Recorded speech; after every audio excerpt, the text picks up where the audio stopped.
Mais uma vez com vocês, Luz, Câmara e Ação contra o Câncer. Hoje a nossa convidada é a doutora Cristina Prata Amêndola. Ela é coordenadora da unidade de terapia intensiva, mais conhecido como UTI, CTI, um ambiente do hospital onde todo cuidado e carinho é dispensado ao nosso paciente, ao paciente que submeteu uma cirurgia, teve algum tipo de problema e foi encaminhado para esse setor. Hoje, aqui no nosso programa, você vai descobrir o que significa a UTI, qual é a vida de uma UTI. E nós vamos desmistificar um pouquinho. Às vezes fala, o paciente foi para a UTI, nossa, muito grave. Não é bem assim, claro, temos os pacientes graves, mas a doutora Cristina hoje vai contar para a gente toda essa história. Tudo bem, Cristina? Tudo bem. Bom, conta para a gente primeiro como você se interessou por essa área médica. O que te levou, falou, bom, vou fazer medicina, algum exemplo da família, como nasceu essa história para você? Bom, primeiramente na nossa formação acadêmica a gente tem muito pouco contato com a UTI, que inclusive eu acho que é uma falha da formação hoje dentro das faculdades. Mas o meu primeiro intuito foi fazer clínica médica. Eu achava que eu tinha que ter uma visão geral antes de eu me focar numa especialidade. Então eu fui fazer clínica médica. No segundo ano de clínica médica, eu passei no estágio da medicina intensiva, na Escola Paulista de Medicina, onde você tem uma medicina intensiva muito boa, com a oportunidade de você ver todas as nuances da medicina intensiva, seja a parte de neurocirurgia, a parte clínica. Então é uma UTI muito ampla. Eu gostei muito, porque no fim da clínica médica eu gostava de algumas especialidades e não de outras. Então eu gostava muito de hemato, nefrologia, então eu não conseguia me decidir. Você não sabia, levou por esse caminho ou por aquele. Exatamente. E quando eu fui para a medicina intensiva, eu vi uma oportunidade. Primeiro, meu perfil era de hospital. Eu tinha vontade de trabalhar no hospital e não tinha um perfil de ter um consultório. Segundo, eu sempre gostei de paciente grave. E o terceiro é que eu tinha a oportunidade de continuar fazendo todas as especialidades e focar só no paciente grave. Então, foi dessa forma que... Porque a clínica médica, né, para quem não sabe, é uma área mais geral da medicina. Você vai aprender tudo na prática, tudo de novo. O que foi explicado na faculdade, né, se você recebeu de informação na faculdade, na clínica médica você tem aquela visão ampla. Exatamente. E a UTI, a terapia intensiva, você continua tendo essa visão ampla, como você falou. Você continua tratando o paciente como um todo. Você trata não só o coração ou só o rim. Lógico que algumas especialidades, todas você devia abranger isso, mas de uma forma mais geral. Então eu consigo continuar olhando o paciente em todas as suas nuances, né? Mas o paciente grave. E esse paciente grave nunca... não colocou medo, mas foi assim, aquela dúvida, mas eu estou aqui só com um paciente grave. Claro, nós precisamos, a medicina precisa de pessoas que tenham todas as habilidades, né? Tem gente que gosta mais dessa parte, mais daquela, mas esse paciente grave, em nenhum momento você falou, bom, acho que eu vou deixar vou colocar um paciente um pouco menos grave, ou sempre foi essa a sua paixão? Vamos dizer assim, que eu vou falar que o paciente grave sempre me perseguiu. Ele veio atrás de você primeiro. Exatamente. Eu sempre tive fama de pé frio, sempre tenho os pés frios, principalmente entre os residentes. Então, todos os meus plantões eram catastróficos. Eu lembro que o pessoal da fisioterapia já via meu dia de plantão para tentar trocar o plantão. Vou fugir da doutora porque assim não dá. E sempre foi assim. Eu sempre tive situações, inclusive fora do hospital, onde me colocava na situação de ter que agir. Então, eu acho que, de alguma forma, eu fui meio guiada para isso. Então, eu falava, eu tenho que saber isso muito bem, porque vive acontecendo comigo. Então, uma coisa levou a outra. Na verdade, a vida e a sua formação já estavam prontas para isso. Você tem que cuidar desses pacientes. Eles precisam de você. Eles foram atrás de mim. Bom, e qual que é a rotina de uma UTI? UTI e CTI é a mesma coisa, não é? Qual que é essas siglas que eles usam? Hoje a gente fala medicina intensiva, né? A sociedade, que é a Associação Brasileira de Medicina Intensiva. Então, a gente falava de terapia intensiva, CTI. Hoje a gente trata como medicina intensiva. A medicina intensiva, então, para você ter a formação, você tem 3 pré-requisitos. Tem que fazer ou 2 anos de clínica médica, ou 2 anos de cirurgia geral, ou 2 anos de anestesiologia. E, posteriormente, mais 2 anos de residência. A rotina, realmente, a gente tem, aqui no hospital a gente consegue ter um diferencial que depois eu vou falar, mas geralmente são plantões, então entra às 7 da manhã, normalmente sai às 7 da noite. Hoje, com o crescimento da sociedade, que vem ganhando, medicina intensiva é uma coisa bem nova. As residências pelo MEC começaram, sei lá, 5, 6 anos, se eu não estou enganada. E as UTIs eram lugares abertos, então todo médico dava plantão na UTI. Ainda é assim porque a gente não tem médicos especializados o suficiente para conseguir suprir a demanda de UTIs, que vem crescendo. As UTIs vêm crescendo e os médicos intensivistas cada vez ou estacionados ou diminuindo. Mas hoje a rotina é isso, é plantão. Mas a sociedade hoje, ela exige algumas coisas, como você ter que ter médicos com título ou com residência para serem rotineiros. Então, alguns médicos são hoje diaristas, a gente fala, eles passam a visita todo dia e não tem esse horário tão engessado. Tem os plantões noturnos, o preconizado pela sociedade hoje sempre um médico para cada 10 leitos. No nosso caso, a gente tem 20 leitos, então a gente tem... À noite, sempre 2 médicos de plantão. Durante o dia, hoje a gente tem no corpo clínico, são 7 médicos do corpo clínico, mais um contratado. Isso pode parecer bastante quando a gente fala para 20 leitos, mas hoje eu acho que a gente consegue, dentro do hospital, fazer uma medicina intensiva de excelência. Porque a gente, com tantos médicos e a oportunidade de ver os mesmos pacientes todos os dias, nós todos somos diaristas. E... a medicina intensiva, o outro ponto forte dela é a equipe multidisciplinar. A gente aprendeu aí durante os anos que excelência em terapia intensiva, medicina intensiva, é você contar com todas as áreas.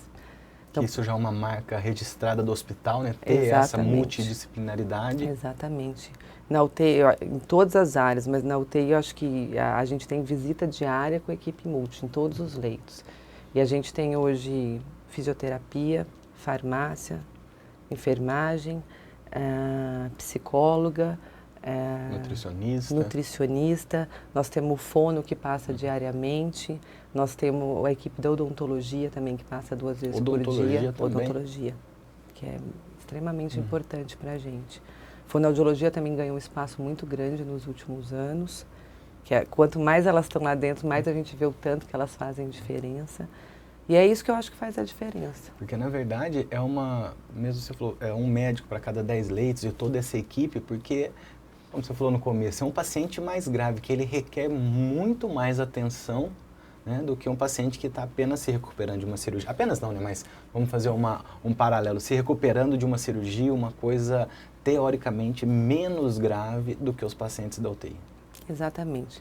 A UTI acho que tem 2 pontos. O paciente que está lá é aquele que precisa de monitorização constante. Então a gente vê dados fisiológicos e parâmetros a todo tempo. Então eles são monitorizados a todo tempo, de 1 em 1 hora. Eles têm todo o aparato para estarem monitorizados de forma contínua. Então o tempo inteiro a gente está vendo tudo.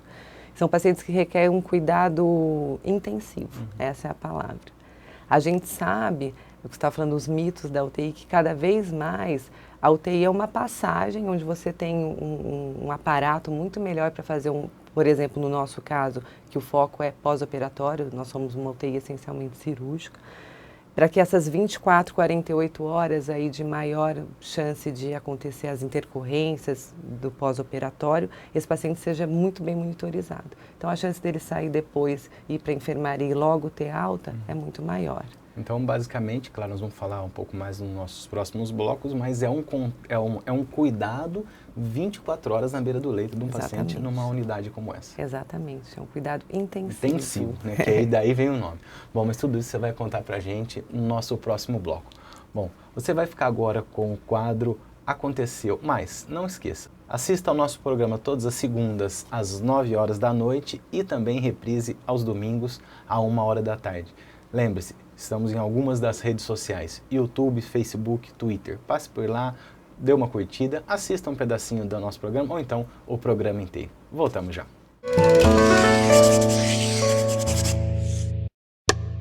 No sábado, dia 17 de maio, foi realizado pelo Hospital de Câncer de Barretos o 8º Simpósio de Medicina Intensiva. O evento, que ocorreu no IRCAD América Latina, reuniu importantes nomes da área e teve como tema os cuidados paliativos para pacientes de terapia intensiva. A doutora Cristina Prata, organizadora do simpósio e coordenadora da UTI do Hospital de Câncer de Barretos, falou sobre a importância do acontecimento. Então, a gente está no 8º Simpósio de Terapia Intensiva. O simpósio vem crescendo anualmente. Esse ano a gente superou aí as expectativas dos inscritos, chegando a 150 inscritos. Então, a gente precisou aí usar a capacidade máxima aqui do IRCAD. E o tema em questão é extremamente relevante. A gente está falando sobre cuidados paliativos na UTI. E o principal objetivo é a gente melhorar a assistência para os nossos pacientes e para os familiares e aprender um pouco com esse pessoal que vem de fora e também discutir internamente nossos problemas internos, aprendermos uns com os outros para atingir o objetivo que eu disse anteriormente.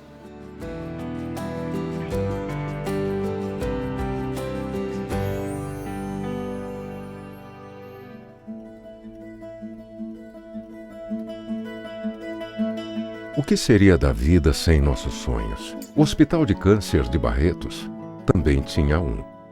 E ele era grande.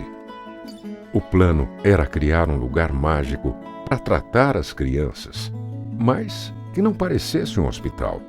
Hoje, esse sonho é uma realidade.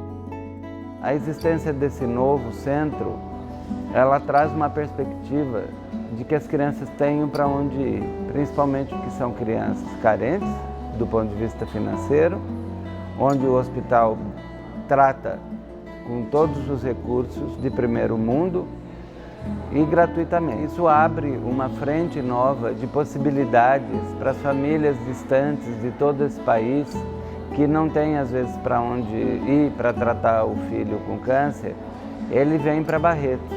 A descoberta, ela foi uma descoberta que abalou muito a família, né? Que a gente nunca esperava ter acontecido isso na minha família. Foi um abalo. E a criança já vem se sentindo já feliz ali de estar entrando assim naqueles espaços de tudo, os médicos chegando, tratando, tendo respeito, carinho, abraçando. Então uma criança se sente, parece que não está mais nem com aquela doença. Então eles já vão entrando ali com aquela felicidade de viver, tendo coragem mais de lutar pela doença que eles têm. Com as doações da sociedade e de campanhas, foi possível construir um centro multiprofissional para oferecer todo o carinho, atenção e qualidade que um hospital de câncer infanto-juvenil deve ter. Em parceria com o St. Jude, o hospital ganhou um aliado para conhecer, estudar e praticar a mais avançada medicina de tratamento de câncer infantil no mundo. No entanto, nosso desafio apenas começou. A gente ainda quer ter mais crianças que cheguem aqui, estamos preparados para ter o dobro do que temos hoje. E isso tem metas, e isso tem custos. E a gente sabe também que tratar uma criança é muito mais caro do que tratar um adulto. O Manuel ele ficou contente quando o médico falou assim, que tirou o remédio dele. Ele disse, agora eu estou sarado. Eu disse, graças a Deus, né? Graças a Deus que nós temos um hospital de amor. Você também pode fazer a diferença na vida de muitos. Vamos construir esse sonho juntos. Ajude o Hospital de Câncer Infanto-Juvenil.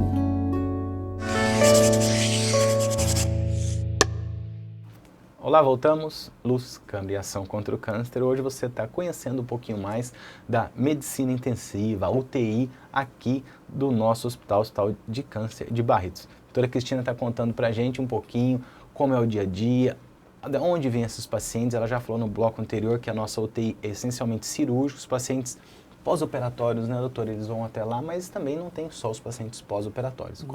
Quais são os potenciais, na verdade, esse paciente que utiliza esse serviço de excelência lá aqui do hospital? Bom, o hospital, eu acho que espelha o que é o UTI. O hospital nasceu dos cirurgiões, é um hospital em excelência em cirurgia, sem dúvida nenhuma. E o perfil da UTI sempre foi esse. Ele vem mudando um pouco. A gente chegava até, tipo, de 85% dos pacientes eram pós-operatório. Hoje esse número diminuiu um pouco, nós estamos em 75% e 80%, talvez 75%, mas a gente também tem os pacientes clínicos.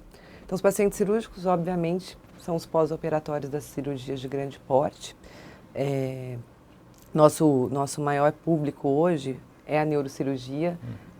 O ano passado, isso mudou do ano passado para cá, que sempre foi o digestivo. Então, a gente tinha digestivo, neurocirurgia teve essa mudança, mas são nossos carros-chefes aí de pós-operatório. São as cirurgias mais complexas, que exigem um pós-operatório com maiores cuidados. Mas a gente tem os pacientes clínicos também. Então, vem os pacientes da hematologia, os pacientes com complicações com tratamento oncológico. E a gente também atende pacientes com diagnósticos não oncológicos, mas pacientes oncológicos que têm intercorrências não oncológicas. Como, por exemplo, um infarto, exatamente, um tipo. AVC, que chega... Muitas vezes eles chegam no CIA da própria cidade, aconteceu a intercorrência lá e o fato deles serem daqui, o pessoal acaba não tratando a intercorrência e vem para cá. Então, a gente trata infarto, AVC, o TEP, é lógico, também é inerente ao paciente oncológico, mas a gente tem pacientes tratando clinicamente de TEP. Então, a gente consegue ter um público bem heterogêneo. Bem heterogêneo. Bom, mas antes disso, eu ia perguntar para você qual é a estrutura, os quartos, o que tem de modernidade na nossa UTI, mas vou deixar isso pra já. Agora, conta um pouquinho para a gente, doutora, a história da nossa UTI, como a nossa UTI nasceu. A senhora já falou, né, o hospital essencialmente cirúrgico que necessitava dessa UTI, mas como tudo aqui no hospital começou humilde, pequenininho lá atrás, e nós temos essa trajetória. Da UTI também não foi diferente. Né? Exatamente. Quem começou todo esse projeto foi o Dr. Ulisses, que está lá com a gente até hoje. O Dr. Ulisses, aliás, é quem me narrou toda a história. Então, ele conta que em 95, ele foi procurado para começar aí uma terapia intensiva dentro do São Judas. Então, na época, eles começaram com 3 quartos. Eles tinham capacidade para 5 ou 6 leitos. É o que ele falou, foi tudo muito improvisado, com um monte aí de dificuldades, mas eles foram... Como é a história do hospital. Né? Exatamente. Essa dificuldade que depois se torna a excelência. Exatamente. Então, eles ficaram 7 anos no São Judas, aí com todo mundo trabalhando com horários diferentes. O doutor, se não me engano, ele ficava acho que até às 9 da noite. Ele e a doutora Rosana, que também está com a gente até hoje. Ele conta que no começo era muito difícil, poucos aparelhos, e eles foram aí, como fala, evoluindo até chegar aqui, que foi... 2002. 2002, exatamente. Aqui já vieram para uma estrutura muito boa. Então, eles falam que, ele me contou que no começo abriram os primeiros 10 leitos, só em 2004, então, começaram a trabalhar com os 20 leitos, né? Inicialmente 10 UTI, daí de semi-intensiva. Exatamente, isso que ele falou, foi uma semi e depois começaram a trabalhar efetivamente como medicina intensiva. Eu acho que eu estou aqui em julho, vai fazer 5 anos, e eu acho assim que a medicina intensiva só veio crescendo assim como o hospital. Nós temos hoje um corpo clínico de excelência, isso eu tenho um prazer enorme de poder trabalhar aqui, porque eu falo, você consegue fazer medicina de ponta, e em medicina intensiva, como em outras áreas, é muito difícil, você precisa de tecnologia. A medicina intensiva é tecnologia, é monitorização, é uma medicina invasiva que você precisa de recursos para você fazer a melhor medicina. E a gente cada vez mais tem condição de fazer isso aqui dentro. E hoje, assim, visitando, às vezes, levando algumas pessoas aqui no hospital para conhecer a UTI, eles ficam maravilhados com a estrutura, né? E tem alguns diferenciais, que parecem coisas simples, né? Que eu escutei também essa história, através que quem exigiu isso foi o Dr. Paulo, na época da construção, aquela janelinha em cima, dentro do quarto, né? Eu gostaria que você explicasse isso, que os quartos aqui, na verdade, não é igual uma UTI.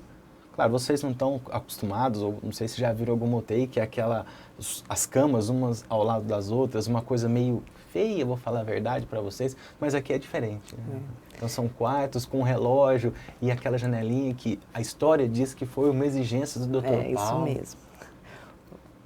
o vovô teve uma experiência em UTI, não muito agradável. Tanto que ele fala que foi das piores experiências que ele teve quando ele fez a cirurgia cardíaca. Ele falou que aquilo era uma prisão. Exatamente. Para ele foi um grande sofrimento, né? Então, acho que isso ficou na cabeça dele. Quando veio a UTI aqui, ele queria que fosse o mais humanizada possível. Isso é uma coisa, por exemplo, que a gente não consegue encontrar com facilidade em hospitais SUS, são os hospitais aí, vamos dizer, os hospitais ricos, que conseguem ter uma UTI bem humanizada. E a gente já começou isso aí há um bom tempo atrás. Então, a UTI humanizada, o que preconiza? Que o paciente não fique nesse isolamento. Então, você ter contato com noite e dia, você ter um relógio para você saber em que hora do dia você está. Outra coisa são os quartos individuais. Então, isso você mantém a privacidade do paciente. E todas essas medidas, elas têm um impacto psicológico, mas a gente também, ela diminui um evento que é muito comum em UTI e que piora o prognóstico, a gente sabe, que é o delírio. A gente sabe que o melhor tratamento de delírio é você ter essas medidas ambientais.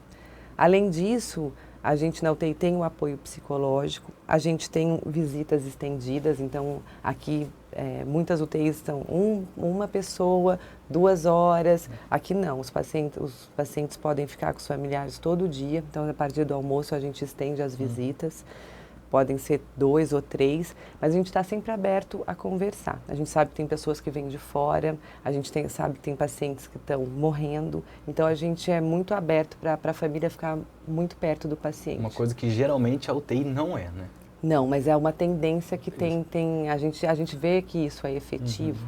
Então as UTIs estão caminhando para isso, para cada vez mais os pacientes ficarem com seus familiares. E a visão de humanização que o hospital tem, claro, desde a sua fundação, também na UTI, tentando levar o melhor, além do melhor tratamento, como você já falou, já é feito, os melhores profissionais, essa humanização, essa proximidade do seu familiar que está ali precisando ter um contato com o dia a dia. Né? Não, e isso muda efetivamente o tratamento. Seja em condições como eu coloquei, de delírio, que melhora muito com a presença do familiar, seja os pacientes que estão morrendo. Porque eles querem ficar perto dos seus familiares. Então, a gente trabalha para que isso fique cada vez mais consolidado dentro da UTI. Bom, a doutora Cristina está contando para a gente um pouquinho da história da UTI, como ela foi formada, os recursos, a humanização, que aqui no hospital é uma palavra de ordem. Desde a sua fundação, o hospital ele foi fundado, Dr. Paulo e doutora Cila, com humanização. Não foi que nós aprendemos a fazer humanização, nós melhoramos, mas o hospital foi fundado com essa pedra bem no seu alicerce, que é a humanização. E claro, na UTI não podia deixar de ser diferente. Na UTI também, com toda essa humanização, levando o que tem de melhor no carinho, atenção, no amor ao paciente e, claro, todo o tratamento que ele precisa e necessita nesse momento.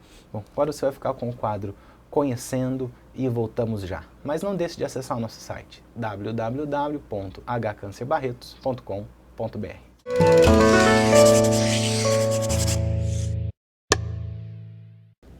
Bom, o câncer de mama é um problema de saúde pública hoje no Brasil. Esperamos para este ano em torno de 58 mil novos casos. Coloque que em torno de 40% dessas pacientes vão precisar sofrer mastectomias e vão ficar sem as suas mamas. Então existe uma necessidade de propiciar como término do tratamento a reconstrução mamária. Como a gente tem uma carência no nosso país de colegas que tenham especialidade para fazer a reconstrução mamária e também poucos são esses profissionais no nosso país, houve uma ideia aqui no Hospital de Câncer de Barretos de usar toda essa estrutura que nós temos para propiciar que colegas de várias partes do país pudessem vir até o nosso serviço, aprender essas técnicas de reconstrução mamária, de cirurgia reparadora, para que pudessem então voltar para as suas cidades e ajudar as suas pacientes. Esse é o objetivo principal do Centro de Treinamento em Cirurgia Oncoplástica Mamária do Hospital de Câncer de Barretos. O desenho deste curso visa uma sedimentação de conhecimento em diversas técnicas cirúrgicas e para isso a gente traz não só convidados nacionais, mas também uma série de profissionais gabaritados no mundo inteiro, para que possam então trazer as suas experiências e fazer essa troca de conhecimento com a equipe do Hospital de Câncer de Barretos e nossos alunos. O objetivo principal disso, sempre, como eu já disse, é propiciar o melhor para o nosso paciente. Olá, voltamos. Luz, Câmara e Ação contra o Câncer. Hoje a doutora Cristina está contando um pouquinho para a gente da unidade de terapia intensiva, a medicina intensiva, que é uma parte também aqui do nosso hospital, da Fundação Pio XII. E como você viu hoje no bloco, no final do primeiro bloco, o quadro Aconteceu, a doutora contou para vocês um pouquinho do simpósio de cuidados paliativos em UTI. E agora ela vai contar para vocês na íntegra como foi esse simpósio, a importância desse simpósio e, claro, tudo o que aconteceu. Não é, doutora? Conta pra gente. Então, foi um simpósio que ocorreu na semana passada. Isso mesmo. Foi o nosso 8º simpósio de medicina intensiva. Esse simpósio começou aí há 8 anos atrás com o Dr. Ulisses. E eu posso dizer que esse ano a gente teve um tema especial. Eu falo, o cuidados paliativos, ele é muito mais abrangente do que a gente imagina. Ele não está reservado para aquele grupo de paliativos. Hoje, o médico, para você ter uma boa prática médica, você tem que fazer cuidados paliativos o tempo inteiro. A gente sabe que um dos maiores problemas dentro do hospital é a comunicação, e o foco desse simpósio foi falar sobre cuidados paliativos, que hoje a gente fala, o foco é como as pessoas estão morrendo. Qual qualidade de vida nós estamos proporcionando para essas pessoas que a gente trata. Então, o que a gente percebe é que nossa responsabilidade não acaba, ou dentro da UTI, ou dentro num pós-operatório depois que você operou um paciente.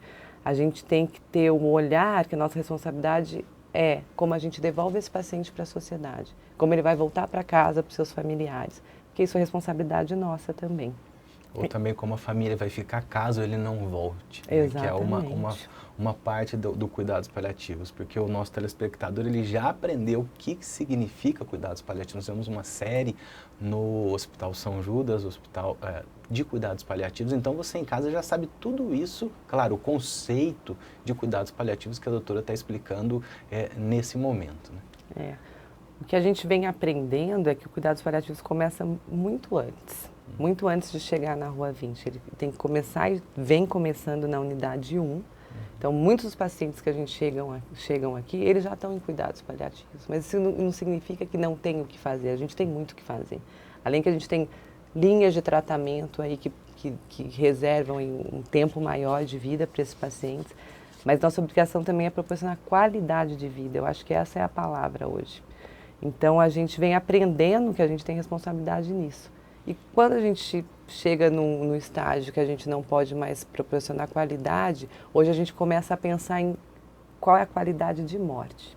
Morrer, apesar de ser uma coisa inevitável, o ser humano tem dificuldade de aceitar como uma coisa natural.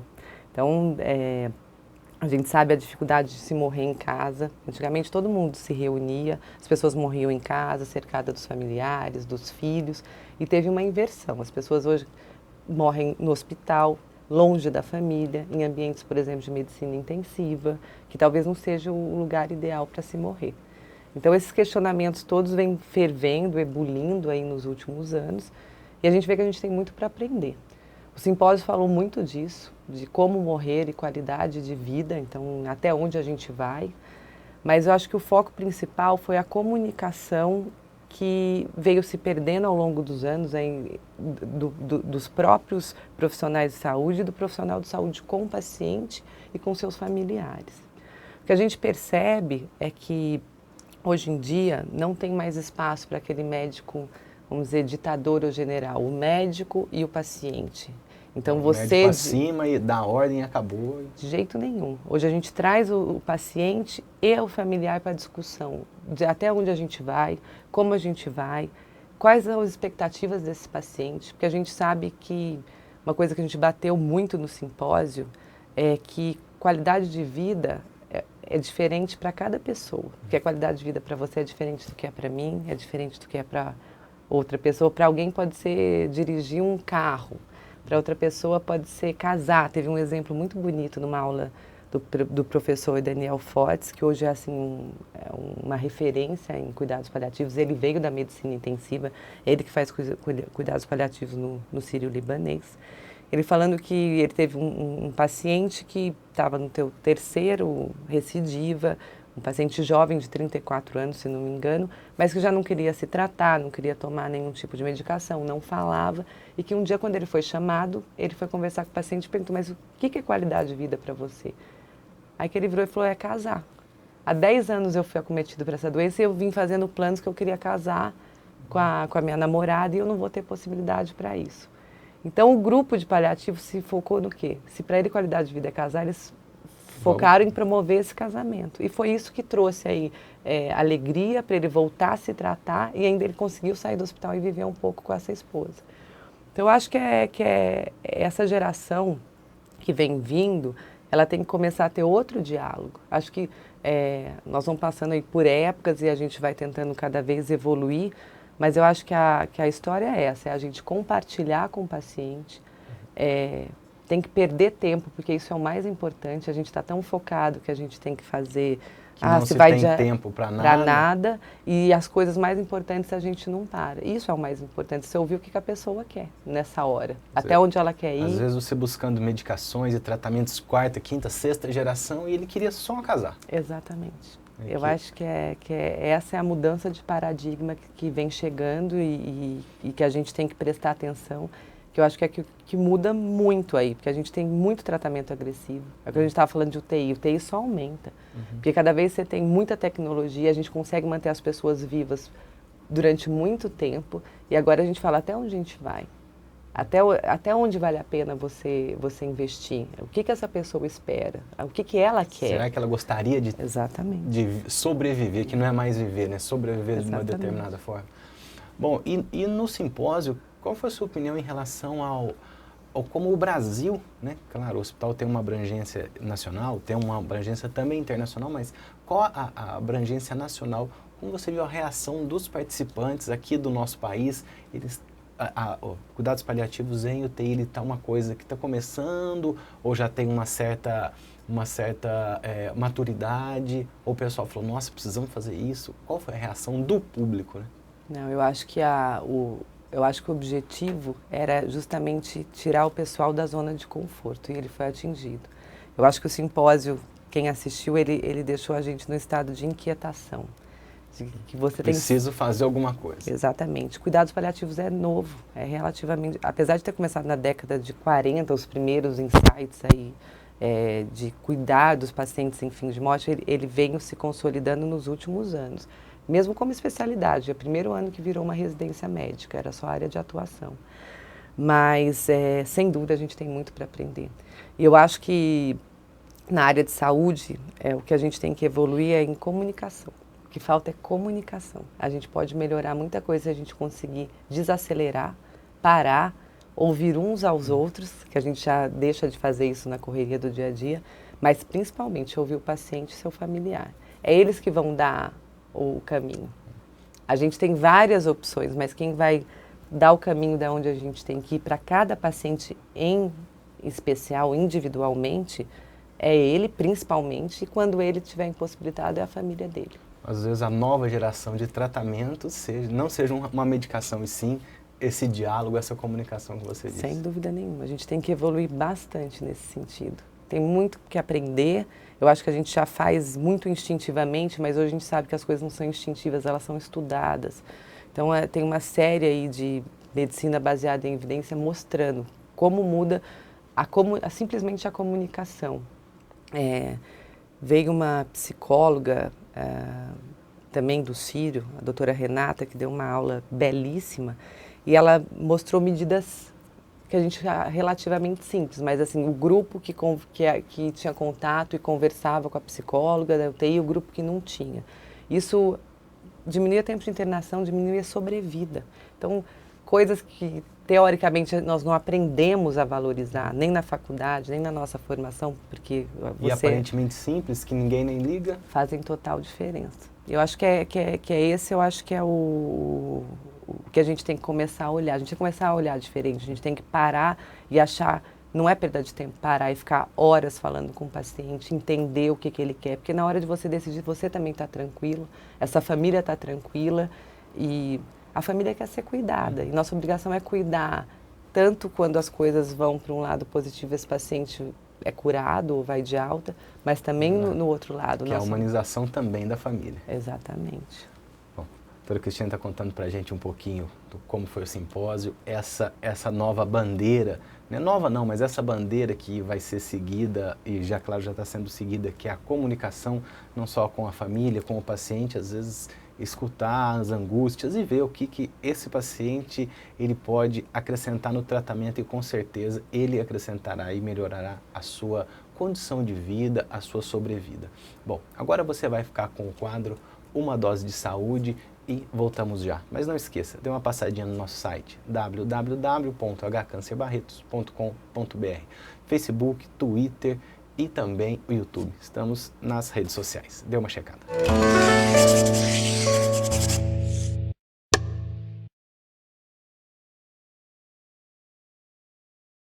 Os tumores cerebrais são agrupamentos de células que acabam se desenvolvendo de modo mais rápido e separadamente em relação às células normais do cérebro.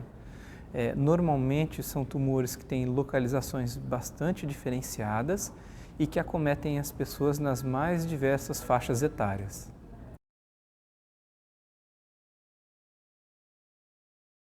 Normalmente os sintomas dos tumores cerebrais, frequentemente eles são confundidos com sintomas que se manifestam em outras condições.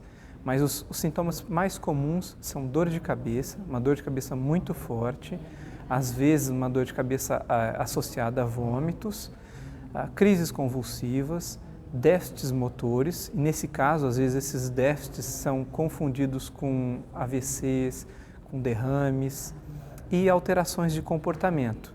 E muitas vezes essas alterações também são confundidas com outras alterações psiquiátricas, o que pode levar até uma demora no diagnóstico.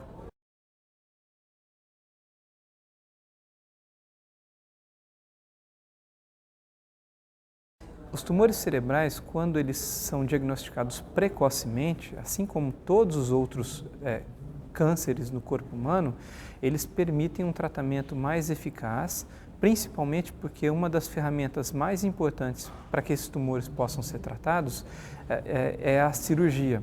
Então, uma cirurgia realizada precocemente, a gente consegue um grau de ressecção maior, porque a gente consegue retirar tumores menores. Então, é importante a gente enfatizar que os médicos, principalmente os generalistas, fiquem atentos a esses sintomas e possam, através da sua identificação, poder efetuar os exames corretos.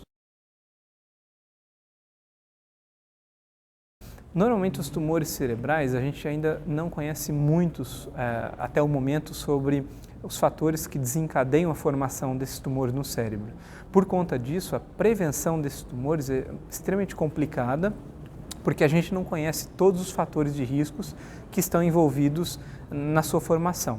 O que a gente recomenda, basicamente, é que as pessoas tenham um estilo de vida adequado, sempre pensando em relação a uma alimentação balanceada, a evitar fatores de risco como tabagismo, excesso de álcool, que são importantes não só para o tumor no cérebro, mas para todos os cânceres de modo geral. Mas especificamente para o tumor do cérebro, a gente não conhece nada a esse respeito ainda. Olá, voltamos. Luz, Câmara e Ação contra o Câncer. Hoje a doutora Cristina está contando um pouquinho para a gente da realidade da medicina intensiva, da UTI, explicando para vocês conhecendo a UTI aqui da Fundação Pio XII e, claro, a medicina intensiva do nosso Brasil como um todo, né, doutora? Que não está das melhores coisas, está se estruturando. Como está essa situação no nosso país? Então, como eu tinha falado anteriormente, a medicina intensiva sempre foi Aliás, a UTI foi um lugar onde vários profissionais de várias especialidades atuavam. Então, nos últimos anos, aí teve um fortalecimento da especialidade. E então começaram as especializações, posteriormente as residências médicas. E a sociedade, de uns 5 anos para cá, ou 4 anos, ganhou muita força. Esse começo, onde todo mundo dava uma passadinha na UTI, provavelmente enfraqueceu a sociedade nesse princípio, né? Ou não, ou acrescentou? Qual foi a sua visão nessa situação? Eu acho que ela surgiu disso, ela surgiu de especialistas em outras áreas que atuavam dentro da terapia intensiva. De formação pura eram muito poucos profissionais.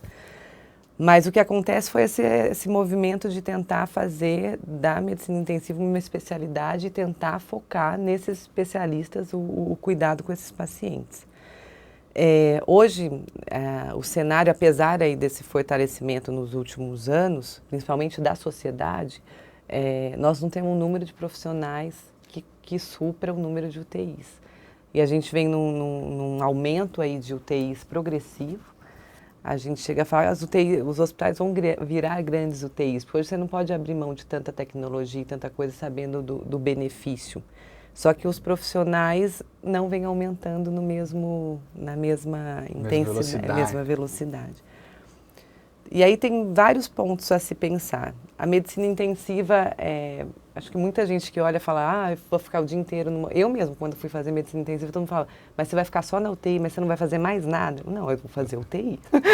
Então, você vai fazer só UTI, você vai ficar só na UTI. Eu falava, é uma especialidade. E não é só isso, né? Tudo isso. E eu acabei residência, sei lá, faz 5 ou 6 anos, faz muito pouco tempo. Mas eu acho que tem até um preconceito, parece que é uma vida muito ruim, você só fica fechado. Mas a medicina intensiva, ela, eu falo, é uma oportunidade para quem trabalha de você, como eu tinha falado antes, de você continuar sendo um médico generalista. Então, você continua estudando hematologia, você continua estudando nefrologia, cardiologia, então você pode fazer uma medicina generalista. Hoje, a gente tem aparato suficiente para ter... Como a gente fala, não é que todo mundo que vai para a UTI morre, pelo contrário, a minoria morre hoje. Então a gente tem a possibilidade de tratar bem esses pacientes e de dar alta para esses pacientes. A gente pensa em qualidade de vida também quando a gente está em UTI. O que a gente faz ali vai ter repercussão a médio e a longo prazo, então cada vez se estuda mais quais são os efeitos a longo prazo de uma internação em UTI. E, na minha opinião, o que falta é um incentivo aí desde a formação. Nós, como acadêmicos, a gente tinha muito pouco contato com a UTI. Era aquele lugar, vamos só passar em frente, Exatamente. Não vamos entrar lá não, porque nem pode entrar. Exatamente. Eu acho que precisa isso ser fortalecido tanto na formação acadêmica, como para abrir possibilidades para novos residentes. Nossas residências, inclusive aqui a gente tem 2 vagas de residência, a gente não teve candidato. E essa é uma realidade no Brasil. Não apareceu ninguém para prestar a prova? Não apareceu. E é o que acontece. Normal. Algumas residências aí de nome em São Paulo, algumas ainda sobram vagas, a gente não tem uma procura efetiva. Isso no estado de São Paulo. Eu que tenho a oportunidade de viajar um pouco pela sociedade para ministrar um curso de ventilação mecânica, a gente se assusta de ver como as pessoas não têm formação nenhuma em medicina intensiva. Então, nossa preocupação hoje não é só formar residente, porque a gente sabe que mesmo se as residências enchessem hoje, a gente ia conseguir resolver esse problema a longo prazo, mas é formar o profissional que já está atuando, que já está trabalhando, mas que não tem formação para isso. Então, os cursos de pós-graduação aí da MIB e esses cursos é essa tentativa da gente melhorar um pouco uma assistência que já é dada, mas que ainda é muito falha. Então, é um fato desafio. Complicado, sem dúvida, é um desafio. Bom, rapidamente, só para que foi noticiado recentemente na mídia, essa história, só para o pessoal em casa, bom, UTI, eu sei que nós não temos, né, mas a tal das superbactérias, né, que está na moda. Agora, esse é o que está na moda. Conta só um pouquinho para a gente do que é isso e, claro, eu já falei para vocês, já antecipei, doutor, nós não temos isso aqui na nossa UTI, mas o que vem a ser isso? O que vem acontecendo ao longo dos anos é o processo de seleção de bactérias, é o uso indiscriminado dos antibióticos. Então, a gente vai tendo, a partir do momento que não se pensa, não se tem uma CCIH, que é o controle de infecção atuante, graças a Deus nós temos uma CCIH extremamente atuante em parceria com a UTI. Hoje o Dr. Paulo e a Mariana, eles passam visita com a gente discute antibiótico, mas a partir do momento que você não restringe o antibiótico, você vai tendo infecções repetidas, e a gente tem essas bactérias chamadas superbactérias, ou que a gente chama de multiresistentes. Então, tem que mudar esse nome, porque senão parece até que é super-herói, né? É verdade. Parece até que é super-herói, não é. Não, mas o que a gente tem hoje é um perfil cada vez maior de bactérias resistentes a muitos antibióticos. Então, a gente tem aí muitas medidas a serem feitas, principalmente o controle de antibiótico, e algumas medidas muito simples, que a gente pode parecer banal, mas que tem uma dificuldade de impor, que é o simples fato de lavar a mão. Lavar a mão já é Já é quase um antibiótico. Exatamente. Então, a gente tem que, a partir do momento que a gente tem esse controle e tem as medidas bem inseridas dentro, principalmente no ambiente de terapia intensiva, a gente tem a chance de controlar melhor isso. É lógico que eu fiz a residência em São Paulo, quando eu cheguei aqui, ainda as coisas, vamos dizer, muito calmas. Os antibióticos que se usa aqui eu já não usava mais. Ainda falava, nossa, aqui não tem os casos que eu via lá. Eu vim de hospitais que, vamos dizer, tinham as superbactérias. Mas aqui a gente faz um trabalho muito bem feito, juntamente com a CCIH. E esse abuso de antibiótico, bom, como você já disse, a CCIH ela ajuda nessa discussão, mas esse abuso também vem da população ou é só em ambiente hospitalar? Eu acho que tem um controle melhor hoje para a compra de antibióticos, mas eu acho que os antibióticos ainda precisava ter uma educação geral, da população e dos médicos em geral, porque isso vem desde o médico do posto, usa antibiótico indiscriminadamente, que é uma responsabilidade de todo mundo, porque todo mundo vai ser atingido por essa atitude, né? Então, acho que tem que melhorar. Bom, então não é só antibiótico. Lembre-se, a automedicação pode te prejudicar, fazer um mal que você não imagina o tamanho e, claro, criar esses nomes aí que podem ser bem complicados, no caso, superbactérias, infecções que ninguém consegue resolver. E isso nós também podemos ajudar lá em casa. Você não foi prescrito antibiótico, o antibiótico para o vizinho não serve para você, isso é muito comum. Sobrou um antibiótico, pode tomar aqui que me fez bem. Então, o médico tem que te consultar e, claro, também passar com consciência uma medicação, não só o antibiótico, e também todas as medicações que nós temos acesso. Doutor, eu queria agradecer a sua presença aqui hoje, elucidou bastante para a gente o que é uma unidade de terapia intensiva, a medicina intensiva do hospital, como ela é levada tão a sério e com tanta humanização e, claro, essa nova linha, e não nova, mas essa linha do cuidados paliativos. Quer deixar um recado final para o nosso telespectador? Eu deixar um recado? Não, eu acho que eu acho que depois do simpósio, eu acho que a gente tem que, eu estou ainda sentindo aí a repercussão do que foi, mas eu acho que é isso, que eu acho que é a gente cada vez mais olhar para o paciente, para o seu familiar, a gente sair de uma situação de impor as coisas, mas a começar a ouvir e começar a decidir as coisas em conjunto. A gente tem que lembrar que os maiores interessados, primeiro é o paciente, porque a gente está falando da vida dele, e ele merece todo o respeito, e o seu familiar. Então, acho que a gente tem que começar a se comunicar melhor e mais, e começar a olhar junto, e não a gente olhar por ele. A gente olha junto com ele para onde a gente tem que caminhar. E o paciente, os seus familiares também cobrarem isso, né? Cobrar esse diálogo, claro, tentar conversar o máximo possível com os médicos. Isso aí. Bom, muito obrigado. Agora você vai ficar com o quadro Trocando Ciência em Miúdos. Mas não esqueça, as redes sociais, YouTube, Facebook, Twitter e também no site www.hcancerbarretos.com.br. E o abraço dessa semana vão para todos os colaboradores do Departamento de Prevenção.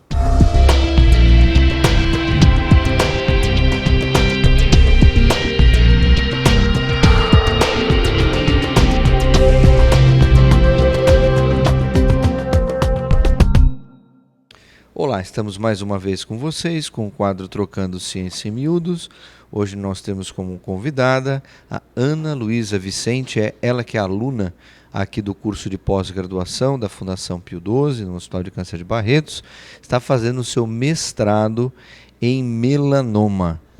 Olá, Ana Luísa, como vai? Tudo bem? Tudo bem, e obrigada pela oportunidade de falar um pouco sobre o meu projeto de mestrado. Ana Luísa, eu sei que você está fazendo um estudo com pacientes que têm melanoma.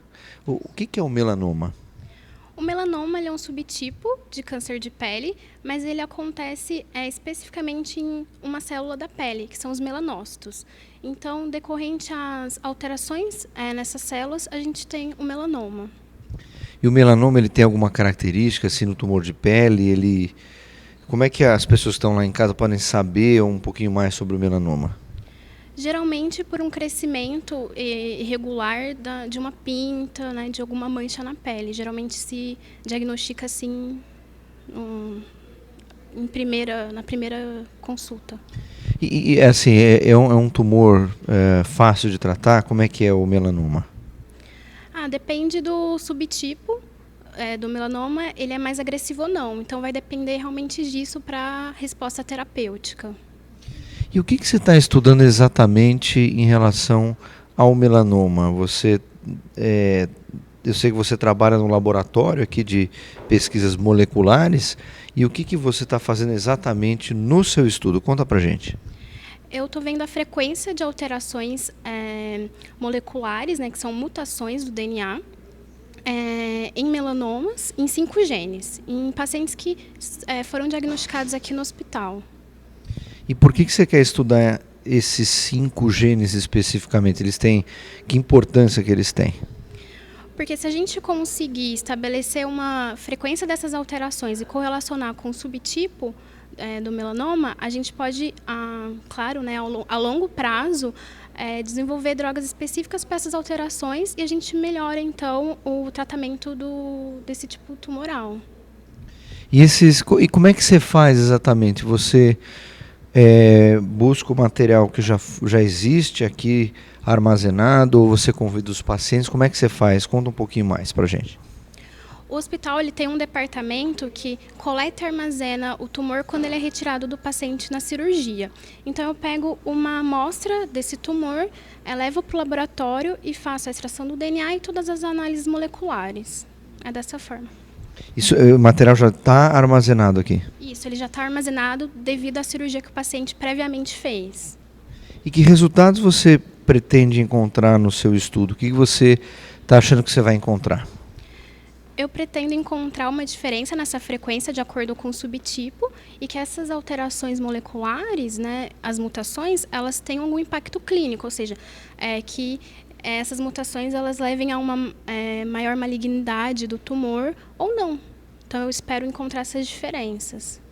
E para encerrar, que fase do estudo você está agora?